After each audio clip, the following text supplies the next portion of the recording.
Shalom Abracha, que le bon Dieu protège dans la santé, la joie, la prospérité, si Dieu veut.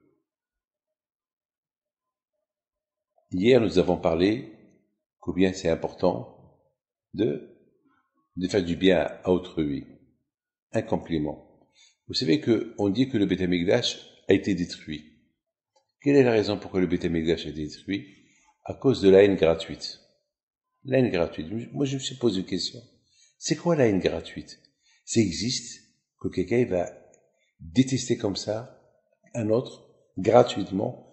Pour détester quelqu'un, il faut qu'il y ait une raison. On va pas détester comme ça gratuitement. Alors c'est quoi une haine gratuite? Comment on explique une haine gratuite?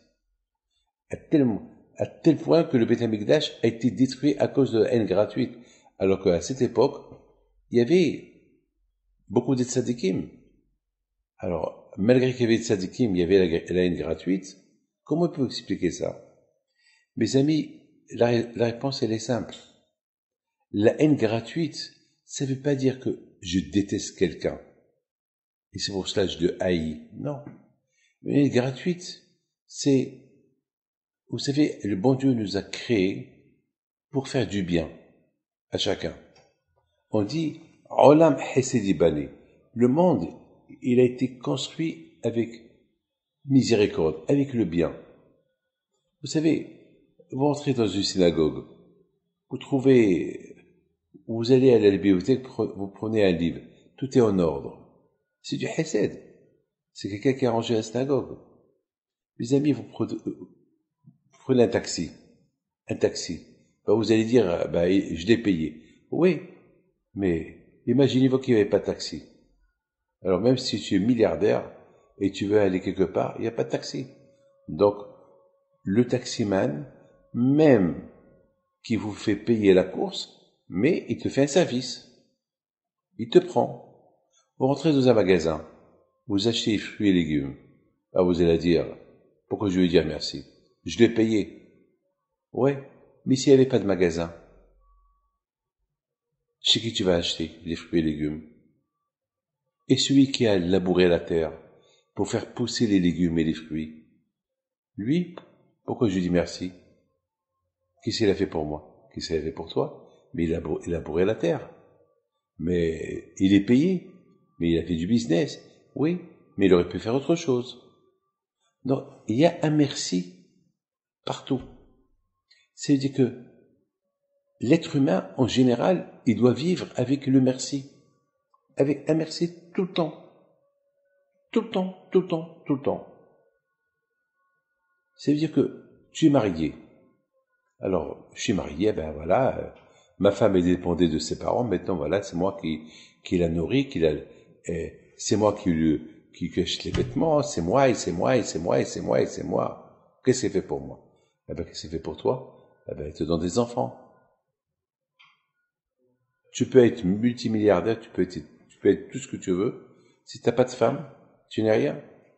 Même la femme, elle peut être ce qu'elle peut être. Si elle n'a pas de mari, elle a rien. Donc il y a un merci. C'est-à-dire que là où vous tournez, vous allez partir en long et en large, il y a toujours un merci à faire. Et si on doit dire merci, alors c'est Hachem, le grand merci, c'est Akadosh Baruch Hu, à chaque instant, chaque fois qu'on respire, c'est un merci pour Akadosh Baruch Hu, pour tout le bien qu'il fait avec nous. Donc le merci d'Hachem, il est incalculable. Mes amis, c'est ça le problème. Le merci, il aide la personne d'aller toujours un pas en avant, un pas vers Hachem. On peut pas faire un pas en avant et un pas en arrière. Ça marche pas. Tu stagnes. Vous savez, lorsque vous prenez les escaliers automatiques, ça monte. Imaginez-vous que vous descendez. Attends. Si vous descendez, vous n'allez pas arriver là-haut. Là, vous êtes en train de descendre. Vous n'allez jamais arriver là-haut. C'est un jeu que vous êtes en train de jouer. Dans la vie, mes amis, il faut toujours avoir un pas en avant. Pas un pas entre deux escaliers. Un pas en avant et un pas en arrière. Ça s'appelle stagner. La vie, elle continue. On prend de l'âge. on s'est marié, et voilà, on va fêter 70 ans de mariage. Ça veut dire que pour arriver à fêter aujourd'hui, à notre époque, 70 ans de mariage, c'est que on a fait beaucoup d'épas en avance.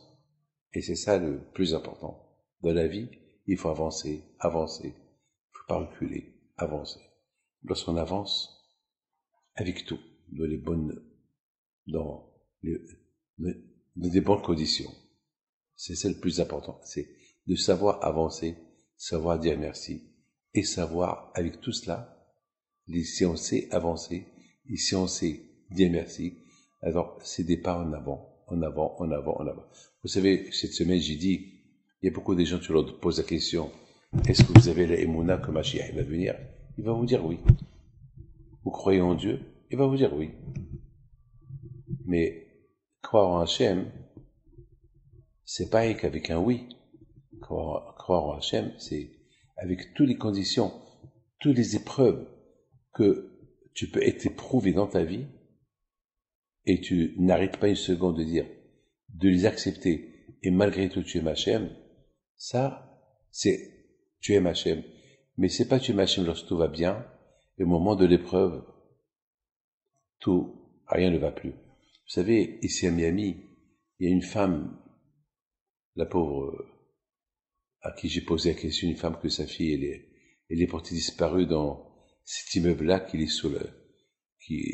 est tombé comme ça, il s'est effondré. C'est une femme que son mari, elle me raconte, ça c'est me raconte hier. Elle m'a dit, mon mari, il n'est pas croyant du tout. Comme ça, il me raconte. Il n'est pas croyant du tout. Et avec tout ce qui s'est passé à notre fille, en plus, il a 2-3 personnes de sa famille qui sont aussi portées disparues. J'ai cru que ça et mon mari maintenant, non seulement qu'il ne croit plus en Dieu, mais maintenant avec ce qui est arrivé, il va être révolté contre le bon Dieu. Vous savez ce qu'il me dit hier? Il me dit hier, Rabbi David, je n'arrive pas à croire. Je ne reconnais pas mon mari. Je ne le reconnais plus. Il fait Tehillim, il prie. À tel point qu'aujourd'hui, c'est lui qui me remonte le moral.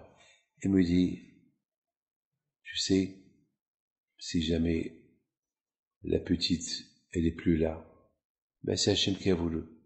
Il me dit, Rabbi David, comment vous expliquez ça? Comment vous expliquez ça? J'ai dit, madame, il y a des moments que la personne, lorsque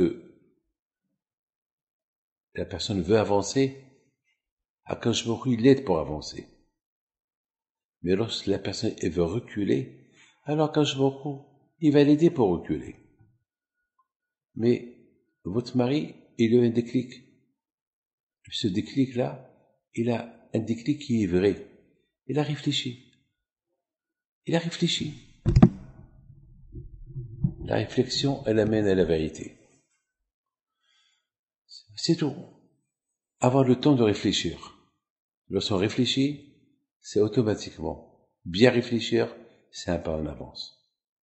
Ce monsieur-là, il a récupéré des milliards de pas qui étaient derrière lui. Que le bon Dieu vous protège et vous donne la santé et qu'on aura des bonnes nouvelles. À très bientôt.